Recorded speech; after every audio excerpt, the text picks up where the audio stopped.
experiencia y conocimiento. Me da mucho gusto tenerte aquí. Bienvenida y comenzamos con tu clase, Carmen. Muchas gracias, Paulina. Bien, hoy vamos a tocar temas que tienen mucho que ver o que influencian mucho la producción agrícola en todas partes del mundo y son los factores geofísicos y astronómicos que influyen muchísimo, sobre todo para la producción agrícola. El primer factor geofísico al que hay que hacer referencia tiene que ver con un proceso geológico de formación de suelo que una de las teorías que explica la formación de los continentes y en consecuencia el material originario de los suelos de nuestros continentes se le conoce como deriva continental. La deriva continental es la teoría que explica el movimiento de las masas terrestres a lo largo del tiempo geológico. En un principio, estos continentes estuvieron unidos en uno solo, que se le conoció como un supercontinente llamado Pangea. Pero a lo largo de millones de años, esta teoría explica que estos continentes se vinieron separando y se desplazaron hasta lo que hoy en día conocemos como los continentes eh, que tenemos en nuestro globo terráqueo, ¿no? Eh, em, este tipo de teorías también explica el tema de los terremotos, ¿sí? Que a su vez genera otra teoría que se le conoce como la tectónica de placas, que es la teoría que explica los movimientos de las placas tectónicas a través de la superficie de nuestra Tierra, que es una superficie que es menos densa sobre una superficie más plástica, y pequeños movimientos que ocurren en nuestro planeta diariamente se le conoce como tectónica de placas. Entonces, la tectónica de placas es la teoría que nos explica también mucho de los procesos, los terremotos y los procesos eh, de movimientos de tierra que ocurren en el planeta. Hay una, em, hay una parte de la formación de la Tierra que se debe en gran medida a la actividad volcánica, pero también a la actividad sísmica que ocurre en diferentes partes del mundo. Y una de las teorías que se conoce como la creación o la generación o la formación de las grandes cadenas montañosas como los Andes, es por la convección de las placas tectónicas o porque éstas han chocado y han producido elevación de la corteza terrestre, que es la teoría que explica la formación de grandes cadenas montañosas como los Andes o los Alpes, ¿no? Estos relieves en particular, pues, tienen unas características específicas debido a la erosión, a la forma como se han venido depositando sedimentos por el drenaje de los ríos o de las quebradas. Y esto, en consecuencia, pues nos genera un material base para la formación del suelo agrícola, que es el que nos interesa a nosotros conocer muy bien.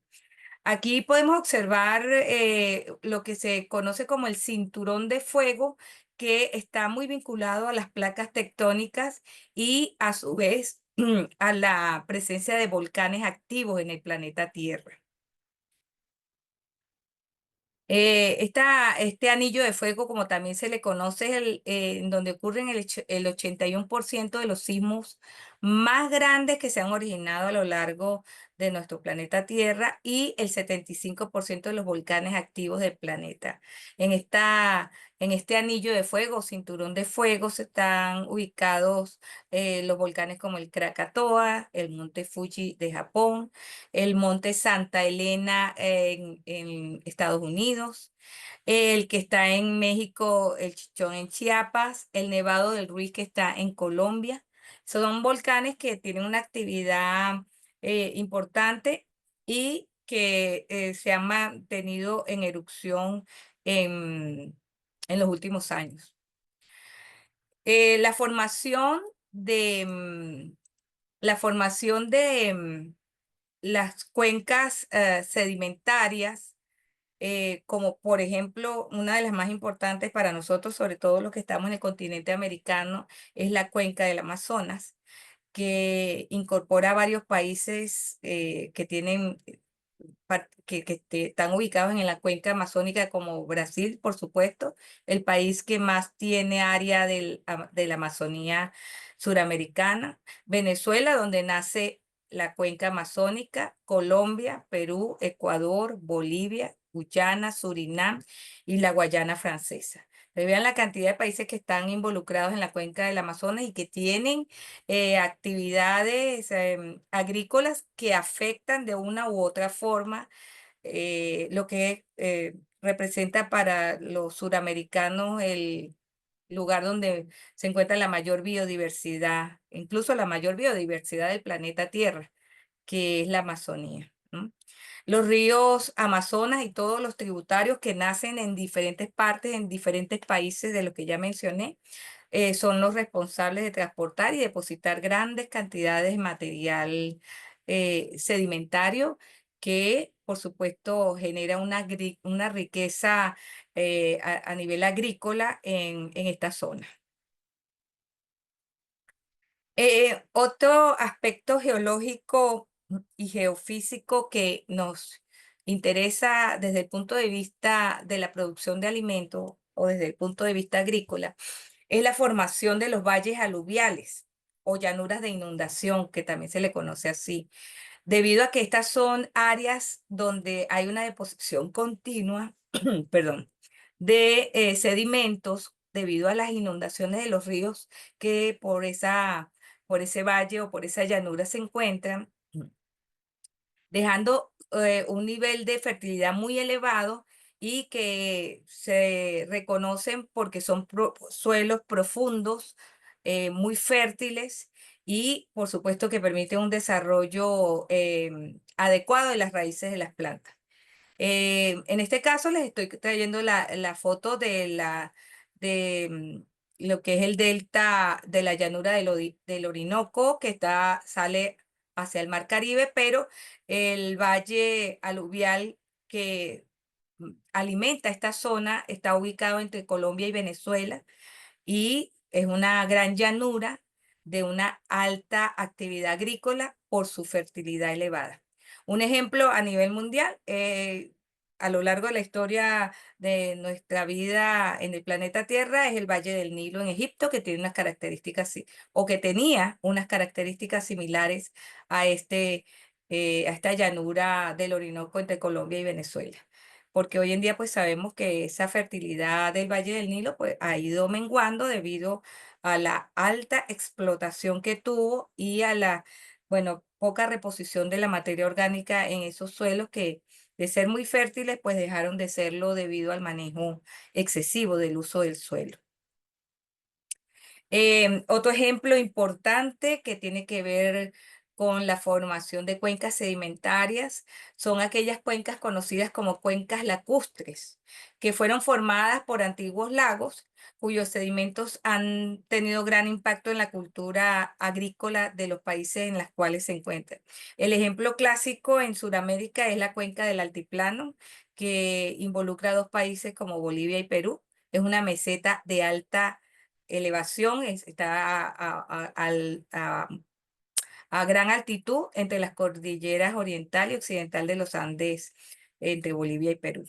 Durante el periodo geológico, el Gran Lago estuvo ocupando parte de estos dos países y al irse retirando o al irse secando dejó unas llanuras muy extensas con grandes contenidos de arcilla y de limo. Y los que han podido revisar mis clases relacionadas con suelos, los suelos ricos en arcilla son suelos que retienen gran cantidad de nutrimentos. Por eso se les conoce como suelos altamente productivos y fértiles. Entonces, este tipo de cuencas lacustres tienen muy buena retención de agua, pero también tienen muy buena disponibilidad de nutrientes, es decir, son muy fértiles. Otro tipo de cuencas sedimentarias de interés también agrícola es las producidas por hundimientos tectónicos o por hundimientos debido a movimientos telúricos, ¿no? Y a su vez, este tipo de cuencas sedimentarias han ido acumulando sedimentos que provienen de las montañas circundantes cerca de donde ocurrió ese gran movimiento telúrico. Un ejemplo clásico es el lago de Maracaibo, que está ubicado en Venezuela, en la frontera junto con Colombia, y que parte de esta depresión es alimentada por las aguas que provienen de esa cordillera colombo-venezolana que tiene gran contenido también de nutrimentos muy fértiles, generando suelos aluviales que son utilizados para los cultivos de caña de azúcar, plátano, cacao y además, aunado a todo esto, este tipo de formación de cuencas sedimentarias, pues también pueden poseer otro tipo de suelos que son suelos con grandes reservas de petróleo. En este caso, este es un caso, el caso de la cuenca del lago de Maracaibo, que tiene también grandes depósitos de petróleo. Otro tipo de cuenca sedimentaria también que de interés agrícola es, por ejemplo, la que está ubicada en la sabana de Bogotá. Es una altiplanicie que está ubicada en la cordillera oriental de los Andes colombianos. En la antigüedad, eso fue un lago, Bogotá fue un lago, se conocía como el lago Humboldt. Es hoy en día un importante centro para el cultivo de flores, para la exportación de hortalizas y pues es debido, parte porque el clima es muy agradable debido a la altitud, pero también porque los suelos son bastante fértiles. Otro tipo de cuenca sedimentaria de importancia agrícola es la que se ha ido formando entre las montañas o en los valles interandinos a lo largo de la cordillera de los Andes. El ejemplo que no se puede dejar de mencionar, por supuesto, el Valle Sagrado de los Incas en Perú, que está situado cerca de la antigua capital inca de Cusco. Y la característica es que en comparación con sus zonas circundantes, el clima es un poco templado, más templado, y los suelos son muy ricos porque son suelos aluviales, muy fértiles. Además, tiene un río que lo atraviesa, que es el río Urubamba, y el que proporciona también aguas para riego. Históricamente, este era el corazón agrícola del Imperio Inca. Hoy en día sigue siendo una región muy productiva, sí, se cultiva maíz de diferentes variedades y colores, papas, quinoa, hortalizas como los duraznos y flores. Además, sigue manejando el manejo agroecológico de terrazas que aún se utilizan, cosa que hace y permite maximizar el uso de la tierra cultivable, pero además de controlar muy bien la erosión que se puede presentar en este tipo de agroecosistemas con altas pendientes. Otro ejemplo de cuenca sedimentaria ocurre en la cuenca de Quito y los valles aledaños en el Ecuador, muy cerca de la capital está ubicada esta región que se conoce como cuenca o un valle. Y la característica es que en este caso los suelos son volcánicos, que no están alimentados por la sedimentación de ríos, sino por elementos provenientes de erupciones volcánicas. En este tipo de suelo se cultivan muchas variedades también agrícolas de flores, particularmente rosas, hortalizas, frutas, como el aguacate, que requiere alto contenido de humedad, maíz, papas y, bueno, los granos andinos que no pueden faltar en la producción de estas regiones. Em, Otra cuenca sedimentaria muy productiva por la cantidad de em, alimentos que se producen en esta región es el Valle del Cauca en Colombia. También es un valle interandino, está entre la cordillera central y occidental de Colombia. La característica de este tipo de valles es que es cálido. A diferencia de lo que ya veníamos hablando por la altura, era realmente muy fresco por la altura, pero en este caso son partes muy bajas, suelos aluviales muy fértiles, depósitos de estas inundaciones por el río Cauca han dejado suelos muy fértiles, pero la zona es altamente caliente, es húmeda y cálida. La agricultura en esta región de Colombia es fundamentalmente tropical, ¿sí? Se cultiva mucho em, mango, los frutales como el mango, la papaya, arroz, sorgo, soya y en algunas zonas de mayor altitud o mejor temperatura, o sea, temperaturas más bajas, el café. Y hay otra cuenca sedimentaria también debido a un factor geofísico que es la pampa. La pampa argentina, bueno, pues está entre Argentina y Uruguay fundamentalmente, pero es un tipo de llanura sedimentaria que se formó por acumulación de sedimentos eólicos. Esto tiene que ver, y aluviales también, o sea, por inundación de ríos, pero también por transporte de partículas de nutrientes a través del viento. Esto se fue formando durante millones de años y han creado pues unos suelos muy fértiles y profundos con una excelente capacidad de retención de agua. En Argentina forma parte del corazón agrícola del país y también en Uruguay, y allí se produce la soya, el maíz, el trigo, girasol, y en grandes áreas también por su topografía plana y clima templado tienen ganadería extensiva. Bueno, ya les vine dando un paseo con respecto a los ejemplos de los factores geofísicos. Ahora vamos a conocer un poco de la parte del aspecto astronómico. ¿Cómo influyen estas características de nuestro planeta en la producción de alimentos? Entonces, el primer punto que hay que resaltar es la forma de nuestro planeta, que es una forma geoide, no es en nuestro planeta no recibe la radiación del sol igual en todas partes.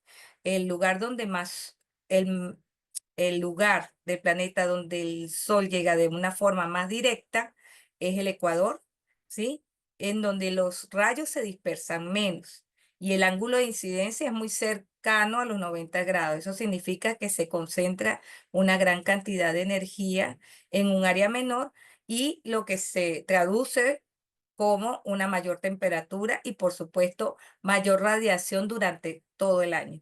Es decir, los países que están ubicados cerca del Ecuador, pues tienen los días y las noches más o menos estables durante todo el año.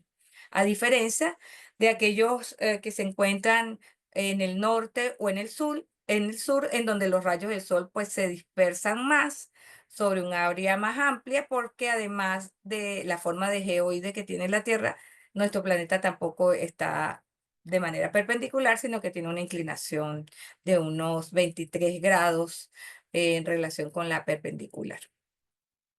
El otro factor que afecta también a la producción agrícola es el efecto del movimiento de rotación de la Tierra.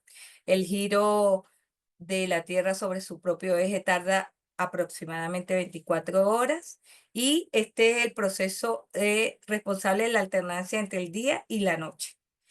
También este movimiento de rotación es responsable de la cantidad de luz solar diaria que recibimos en las diferentes partes en donde estemos ubicados. Es lo que se conoce como fotoperíodo. Y en esto las plantas son muy susceptibles, muy sensibles. Hay plantas que son de día corto, por ejemplo, algunas variedades de arroz, otras que son de día largo, como algunas variedades de trigo, y otras que prácticamente no se ven muy afectadas por la cantidad de horas de oscuridad que tenga, porque realmente lo que afecta a la planta es más que las horas luz, es las horas de oscuridad, como el maíz. El movimiento de rotación de la Tierra también tiene incidencia sobre la temperatura y la humedad o la evaporación. Por la noche, pues, la temperatura tiende a bajar cuando no hay radiación solar y aumenta la condensación. Entonces, estos son aspectos que también van a influir en la producción agrícola. El movimiento de rotación, por ejemplo, permite a los agricultores planificar de acuerdo con la cantidad de horas luz o de horas de oscuridad que tengan en el lugar donde se encuentren, planificar actividades como el riego, fundamentalmente el riego, pastoreo, la cosecha y la siembra. En las zonas templadas, entonces les permite planificar, eh, utilizar la luz artificial, por ejemplo, para extender el fotoperíodo en las épocas de invierno y acelerar el cultivo que esté bajo invernadero, porque también se manejan invernaderos, sobre todo en las zonas templadas. El movimiento de traslación también es un factor astronómico que afecta. Este es el movimiento que dura aproximadamente 365 días y es el responsable de que hayan estaciones, ¿sí? En el caso de los que están cerca del Ecuador, pues los países cerca del Ecuador no tienen estaciones, simplemente tienen dos etapas o al menos dos etapas durante el año que se les conoce como la época de lluvias o época húmeda y la época de sequía o época seca, pero no son estaciones como tal. Y los países que sí están por en las zonas, sobre todo más cercanos a los polos, entonces presentan estaciones altamente marcadas. Lo que marca el cambio de las estaciones es este movimiento de traslación y es el que también ha guiado a las culturas ancestrales a planificar calendarios agrícolas tradicionales, ¿sí? En estas épocas ellos ubicaban los solsticios, que era la época, sobre todo el solsticio verano, que es el nacimiento o la época donde la sequía podía presentarse. Entonces, celebraban ciertas actividades. Una actividad muy conocida es la Fiesta del Sol, por los incas. Precisamente celebraban el solsticio de junio como el renacimiento del sol y de la fertilidad de la tierra. Los pueblos antiguos pues observaban mucho los movimientos del sol para orientar sus actividades agrícolas y construir los calendarios solares. Esto era un tema que marcaba los cambios para la producción, la cosecha y bueno, muchas actividades estaban relacionadas con el proceso del movimiento de traslación de la tierra. También es importante saber que entre los factores que pueden afectar los diferentes climas y zonas terrestres están los paralelos, que son líneas imaginarias que se trazaron para dividir o segmentar en 5 zonas principales al planeta. Allí entonces tenemos las zonas tropicales, muy cerca del Ecuador, las que se encuentran entre los trópicos de Cáncer y Capricornio, que son zonas inter o subtropicales, las zonas templadas, que están por encima de los trópicos o por debajo, y las zonas frías y después las polares. Esto también permite, bueno, de una forma u otra, conocer a grandes rasgos, porque no se puede particularizar en cada unidad de producción, pero a grandes rasgos nos permite dar una caracterización agroeco- agro, agroecológica de los cultivos que podemos estar allí mm, sembrando o cultivando. La latitud es otro de los factores que también tiene mucho efecto a la hora de la planificación agrícola. Esta es la distancia que de un punto de la Tierra con respecto al Ecuador. Hay solo latitud norte o latitud sur. A mayor latitud, menor radiación solar porque las temperaturas son más bajas. Y bueno, a menor latitud, o sea, más cerca del Ecuador, hay mayor radiación. Entonces, en consecuencia, pues tenemos temperaturas más altas. Por eso es que en las zonas cercanas al Ecuador el clima es cálido casi todo el año. Son muy pocas las variaciones que ocurren de temperatura a nivel del Ecuador. O sea, no son muy grandes variaciones. El ejemplo, bueno, la Amazonía, como les he venido comentando, pues es una zona que está muy cerca del Ecuador. Por ejemplo, cuando vamos un poquito más a los 30 grados, latitud norte o sur, los climas empiezan a presentar cierta carencia de humedad, son más desérticos y los ejemplos que están a este tipo de latitud son los ejemplos del desierto de Sahara y de Atacama en Chile. Y la latitud entre los 60 y los 90 grados es la que presenta climas más fríos y nieves perpetuas. Esos son los climas de la zona de Siberia o de Canadá al norte. Este tipo de latitud influye más, la influencia más importante que tiene a nivel agrícola es en los patrones de circulación atmosférica debido a que la radiación solar varía con la latitud. Y esto hace que se presenten diferentes presiones de aire y que generen corrientes de convección de aire. ¿Qué pasa cuando ocurren este tipo de corrientes de convección de aire? Bueno, que las masas o las nubes se mueven dependiendo de cómo el viento las lleve o las traiga. Entonces aquí pues vamos a encontrar zonas con mucha precipitación, sobre todo en momentos en que los vientos alisios del sureste y del noreste entren en esta zona, que es la zona de convergencia intertropical, donde se generan grandes lluvias y constantes.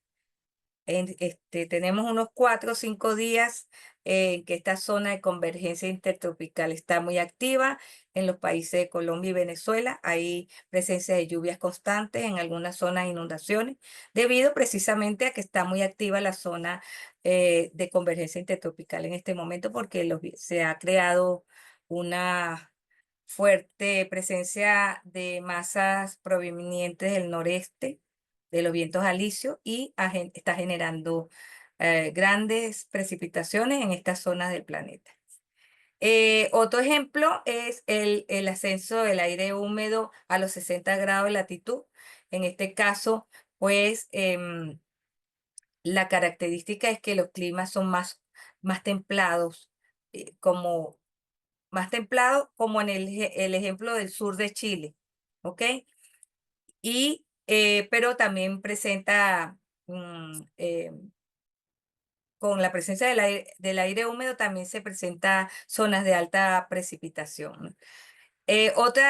Ejemplo, pero ya completamente diferente, es las zonas de baja precipitación a los 30 grados de latitud norte o sur.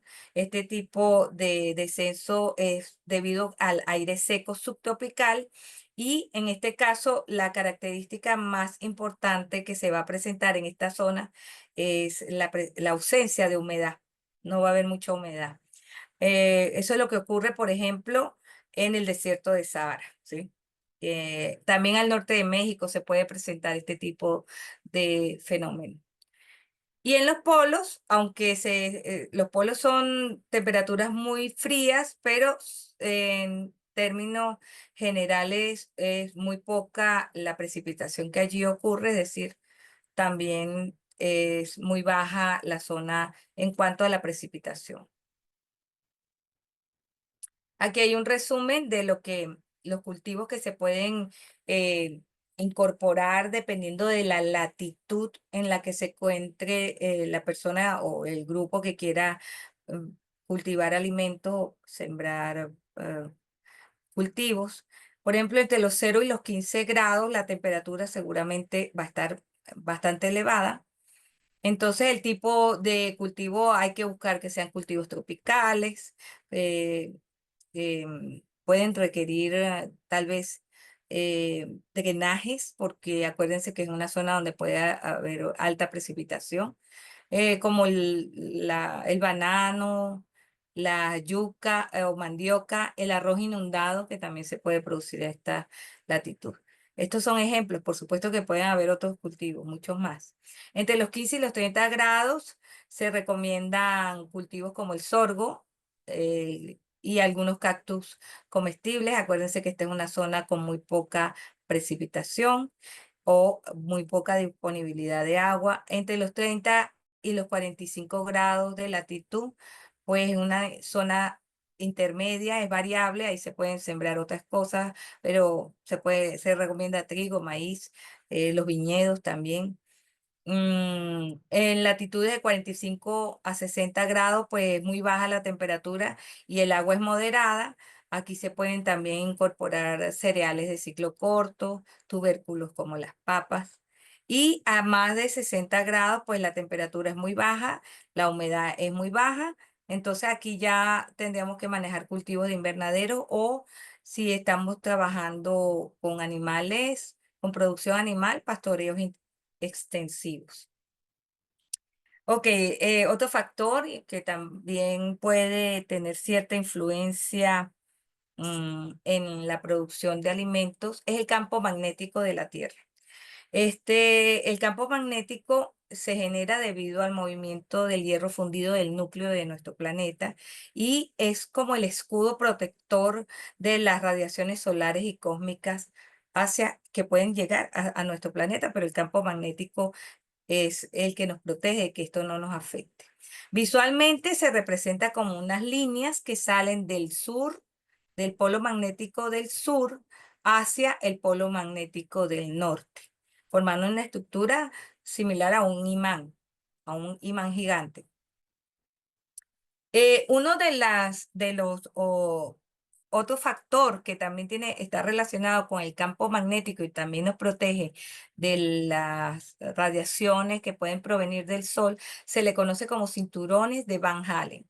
Estos cinturones son partículas de alta energía que son desviadas y atrapadas por este tipo de cinturones de Van Allen y evitan que lleguen a nuestro planeta este tipo de partículas que nos puedan afectar también tanto a los seres humanos como a las plantas, también a las tecnologías que usamos para comunicarnos.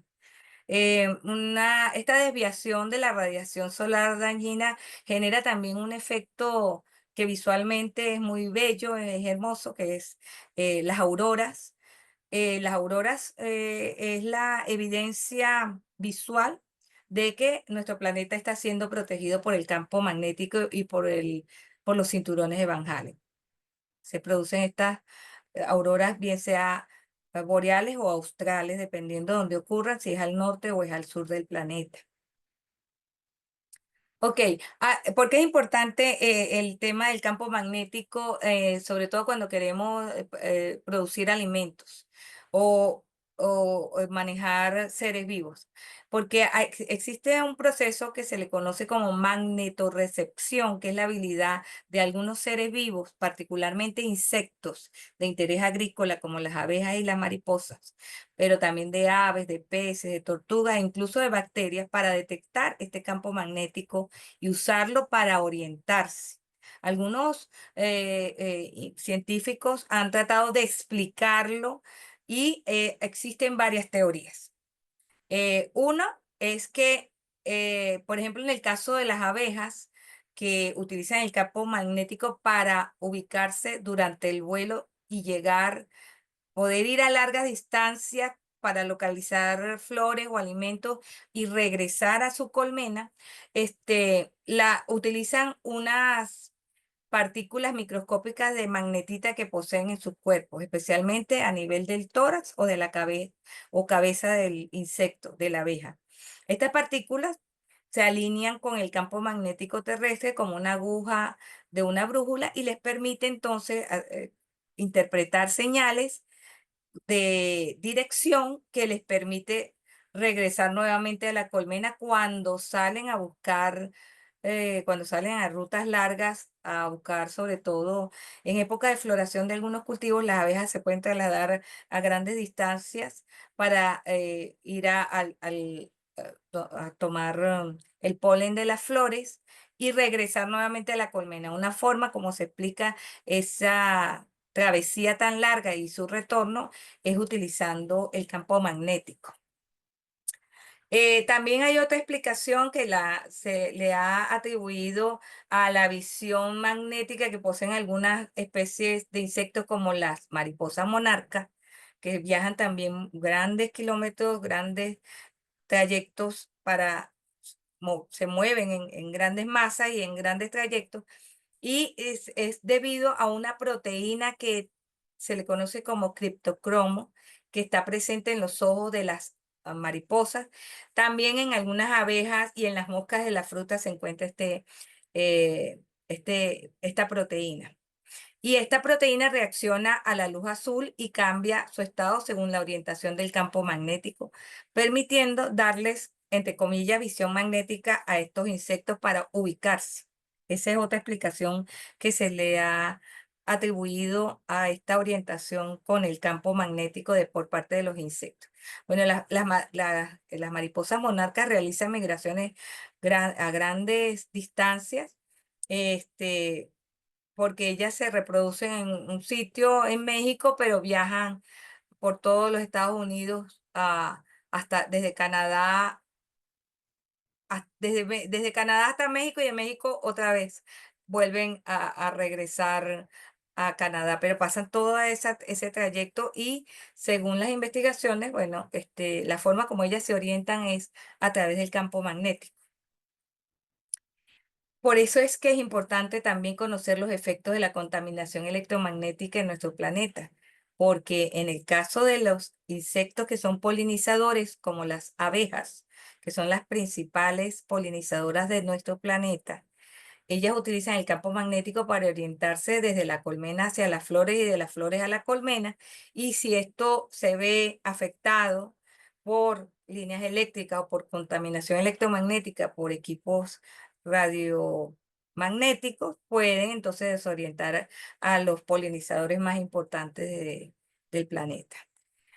En el caso de otros insectos como las mariquitas, que son unos coccinélidos, también parece influir mucho el campo magnético y la capacidad de estos insectos para buscar sus presas, que son los pulgones o áfidos, que son plagas en la mayoría de los cultivos, y ellas actúan como unos controladores biológicos naturales en los cultivos agrícolas. Entonces también hay algunos estudios que han tratado de explicar el efecto de la contaminación electromagnética sobre este tipo de insectos. En el caso de la germinación, los efectos del campo electromagnético pueden alterar algunos estudios. No hay, em, esta es un área donde no se ha ahondado mucho todavía, ¿no? Pero se ha estudiado que puede alterar el vigor de las semillas, que la orientación de la raíz hacia el centro de la Tierra y de la parte aérea de la planta hacia la superficie, también se ve muy afectado por la contaminación electromagnética.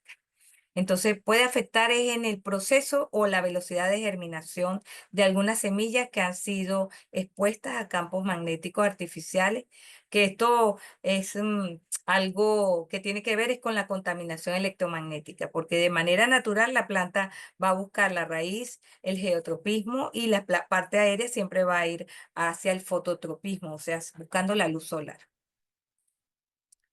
En el caso de algunos mamíferos y algunas aves que también se guían por el campo electromagnético, también tiene implicaciones a nivel agrícola porque además de decirles que las abejas son polinizadores, también existen muchas especies de murciélagos que son polinizadores y se utilizan incluso de manera programada para fertilizar cultivos agrícolas. Entonces, también influye mucho en la ubicación y en la forma como se pueden orientar por el campo magnético los murciélagos. Algunas aves migratorias también, como las golondrinas, utilizan el campo magnético en su proceso de migración, y pues al estar alterado el campo magnético también sus procesos reproductivos pueden verse afectados. Em, otro, otro aspecto que ya no tiene que ver con nuestra Tierra, con nuestro planeta, pero tiene que ver con nuestro satélite más importante, que es la Luna. La Luna afecta de manera particular las mareas, las aguas subterráneas, pero también afecta de manera muy particular la humedad en el suelo, los fluidos de las plantas, que recuerden que la planta tiene alto contenido de fluidos como savia, citoplasma, xilema. Entonces, tanto la fuerza gravitacional como la luminosidad que ejercen la luna sobre nuestro planeta Tierra y sobre nuestras plantas tienen un efecto directo en la germinación, en la circulación de la savia, en el fotoperíodo de las plantas y en la actividad microbiana del suelo. Por ejemplo, la nueva, la creciente, la llena, la menguante, cada una de esas fases de la luna tiene una particularidad, una fuerza sobre la presión radicular de nuestras plantas. Y, por ejemplo, puede favorecer o puede retrasar el crecimiento vegetativo de algunas plantas. Aquí hay un ejemplo clásico de cómo influye la luna llena, porque la luna llena genera gran luminosidad a nuestro planeta. Entonces, esto puede influir en los procesos de floración de algunas especies que son muy susceptibles o muy sensibles a la luz nocturna.